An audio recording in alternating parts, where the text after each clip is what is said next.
reduction in number of seats should worry anyone at all. And the reason it should not worry anyone at all is because the election is over, right? I mean, Right. it's done. They won. They won with a comfortable majority, and now you start focusing on governance.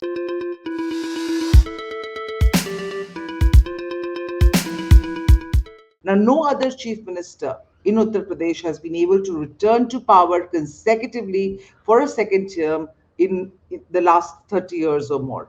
Now, of course, the overarching image of Prime Minister Narendra Modi has had a role to play in Yogi Adityanath's, great victory. But still, one can't take away Yogi's own achievements of regaining power amidst all kinds of adversities. Now, while the swearing-in ceremony was turned into a grand show by the BJP, it is it does not, however, overshadow the many challenges that Yogi Adityanath faces in his second innings.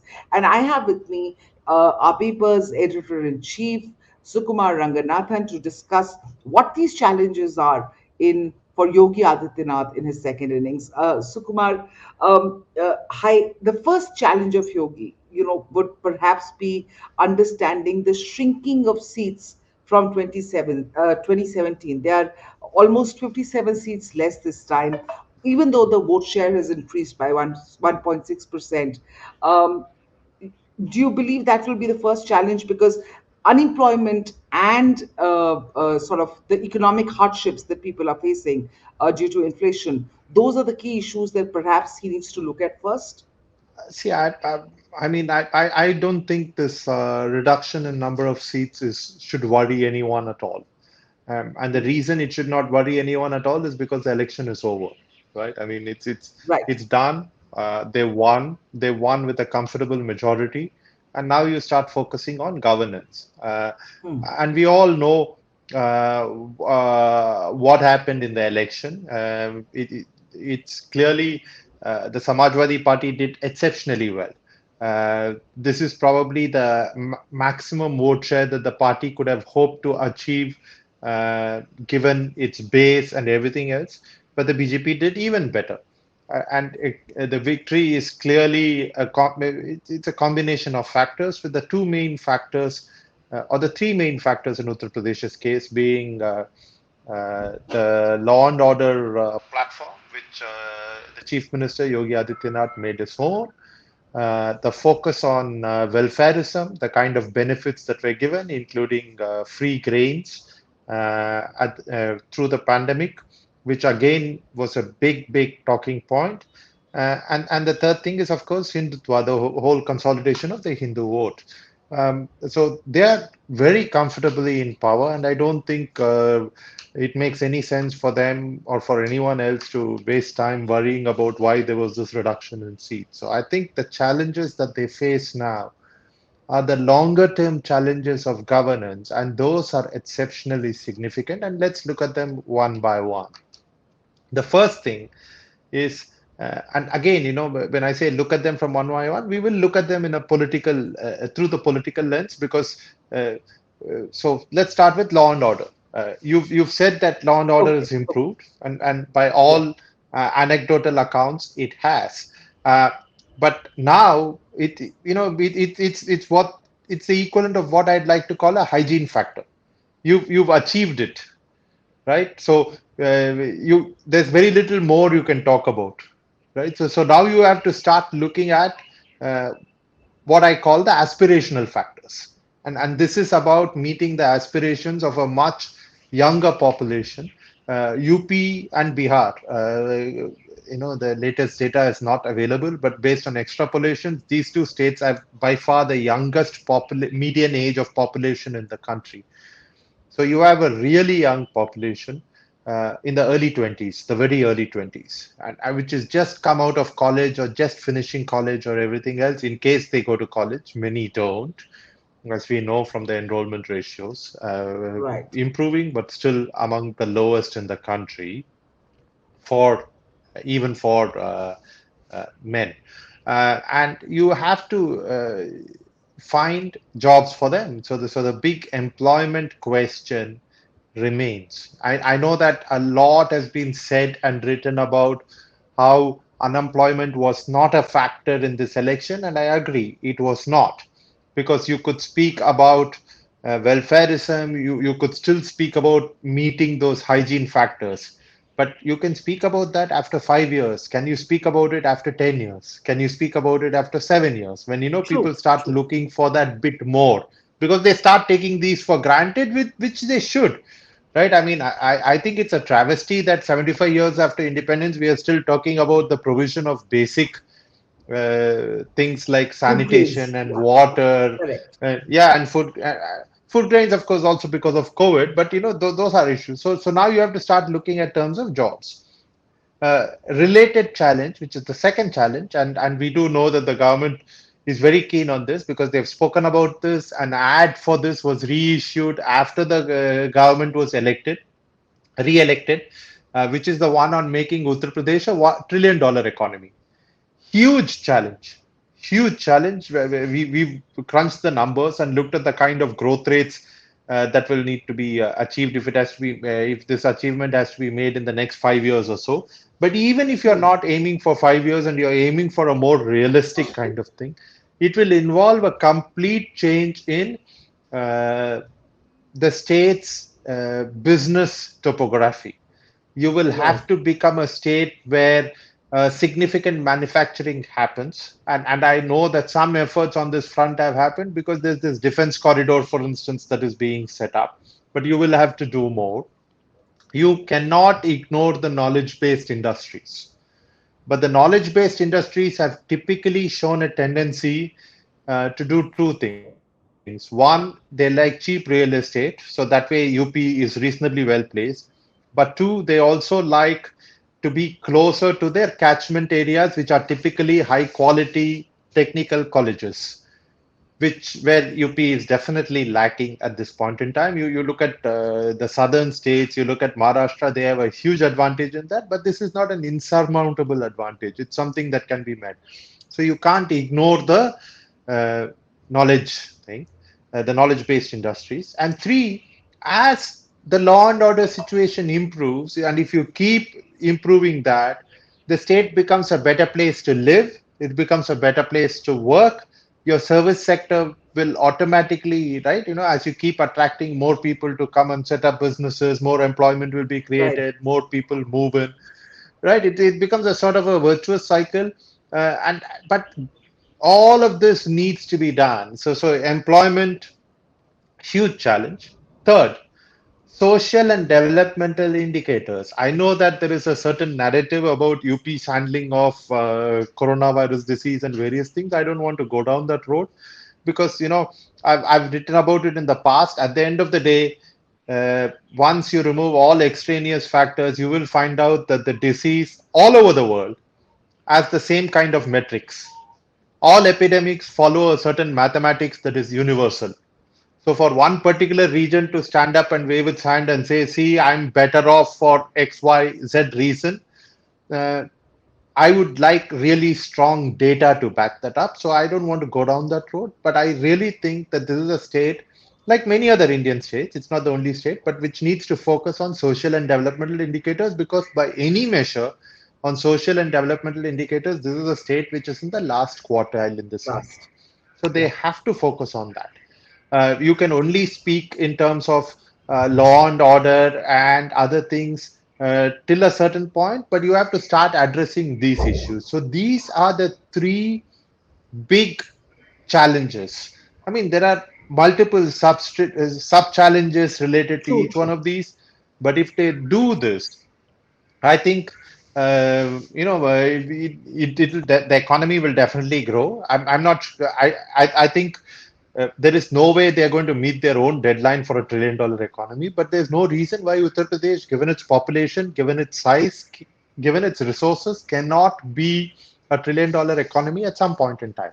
But you have to start working towards it now. They have. This is a government that has a clear majority. This is its second term.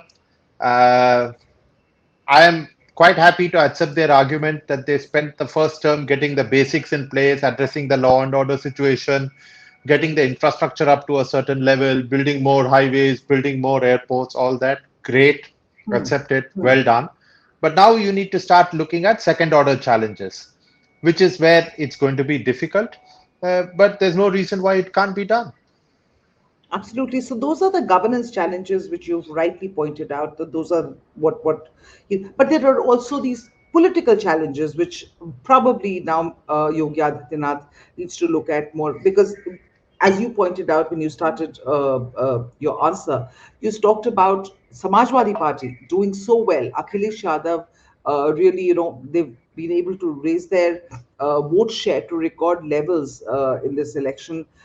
So there's the additional political challenge probably also that he probably needs to look at because UP politics is getting bipolar between BJP and SP, and that is disadvantage BJP over the next 5 years. Don't you think so? Yeah, I mean the Akhilesh Yadav point. It's important for me to contextualize that I made it in the context of saying that they've hit their peak, and even Right. that peak wasn't enough, Okay. right? Which pretty Okay. much shows it shows the limits of mandal politics, as we've all called it, right? I mean, it doesn't you can't displace the BJP in Uttar Pradesh on the basis of mandal politics. You need to have a different formula, which clearly Akhilesh Yadav didn't have, nor did he have a broad enough base. Uh, your question regarding political challenges, obviously, I think is directed at 2024 more than Right. anything else, which is 2 years Yes. from now, right? But I think that if you focus on the fundamental governance related issues, the three issues that we discussed, I think that should pretty much be adequate as long as you don't lose sight of the other issues, which means welfareism will continue, which means the emphasis on law and order will continue, which means the Hindu consolidation will continue because this is in the party's DNA. It's not something that's going to be changed. So, given that, even if you achieve 30, 40% or a success in some of your measures in terms of employment, in terms of attracting more businesses, in terms of improvement in social and political social and developmental indicators in the state, I think it's good enough because what they have to fight against till 2024 is to ensure that the honeymoon period, which they're going to enjoy, just lasts for 2 years. And 2 years. and I think just focusing on these basic governance challenges should see them through. Uh, of course, there would be more of a political challenge if they have a legislative challenge, right? But that is non-existent. They have a clear majority. So, I don't think there's going to be any problem in them getting through any legislation that they want to get through in UP. So I think their primary challenge is internal. How do they keep happy various constituents of the party? Already there's been some jockeying that's going on for the deputy chief minister's post, and I'm sure Right. they will be jockeying for cabinet posts. But how do you keep various sections and by extension various caste and subcaste groups content and happy? And how do you make sure that the government delivers on these three factors that we listed to make sure that people are reasonably pleased with its performance in 2024 and will go back and vote for the BJP because I think it's critical for them to do very well in Uttar Pradesh. 2024. Right. But You talked about. caveat being our experience has shown, sorry, caveat being our experience has shown that, and you know this, people vote very differently in the national election than they vote in the state election. Prime Minister Narendra Modi has been phenomenally successful in reducing that contest to a presidential style one between him and whoever is the face of the opposition. And right now, the opposition has no face, right? So Right. uh, You talked I'll leave it at right. You that. talked about yeah. You talked about Modi, and I want to I my and that's going to be my last question on the jockeying within the BJP for the number two to Modi and how Yogi Adityanath's stature after this historic mandate has propelled many within the party and outside the party to put him at that pedestal. But I'll come to that in a bit. But you spoke about the socio-economic challenge, which is keeping, because over the last several years, Adityanath had been accused of Thakurwad. in his governance. And in his second innings, perhaps he will have to ensure that Dalits, OBCs, and extremely backward castes in UP don't get threatened by this upper class dominance, at least till 2020. I mean, and that will, I think, go to contributing to his choice of cabinet and the jostling for a deputy's position. Did seem to hurt them, right, Aditi? That's what Any every Yeah, time now exactly. someone tells me Thakurwad, my only response to them is going to be doesn't seem to have hurt them. And I think the Right. reason it doesn't seem to have hurt them, let's go back to my original answer where part of it was on welfareism. I do not think the delivery of welfare was in any way linked to which caste group you belong to. I think over the last 8 years, the Bharatiya Janata Party has become very efficient in delivering basic welfare to people, irrespective of who they are, what their identity is, which group they belong to. Mm. And I think your election after election, you're seeing the results of that.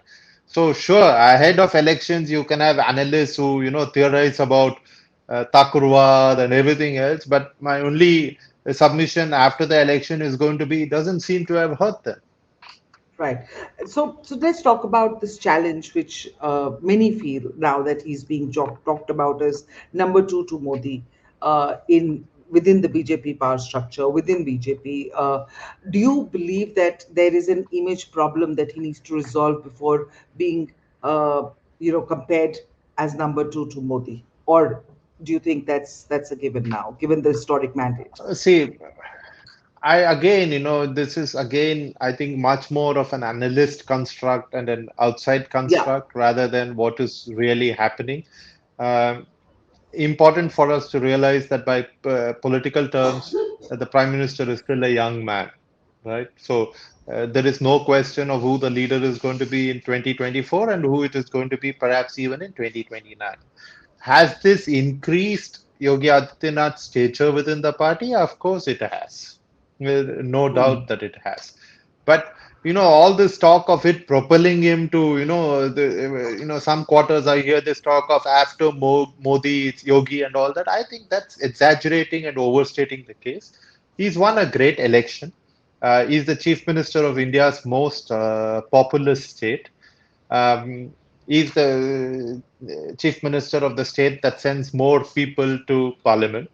And uh, once the delimitation happens in 2026, UP will probably send in excess of 150 seats to parliament, or at least that's what I've seen in some of the calculations that are out there. So clearly becomes that much he is important. But I think all this talk of number two and number three and number four, I think is irrelevant at this point in time. I think we should talk about it ahead of the next election because it's ahead of the still some next time election. away, and I think the challenges before the chief minister of Uttar Pradesh are very significant, which he acknowledges and realizes. And these three governance challenges, for instance, that I mentioned, it's a full-time job. So I think that's what his focus should be on. Focus on governance challenges, especially given after this historic mandate. And of course, there's this expectation from the people who voted him back to power, voted the BJP juggernaut back to power. And of course, there is 2024 in the reckoning that to be taken care of. Thank you so much, Sukumar, for shedding light on and giving us perspective on the challenges before Yogi Adityanath as he steps into his second term. Thank you, viewers, for watching this broadcast.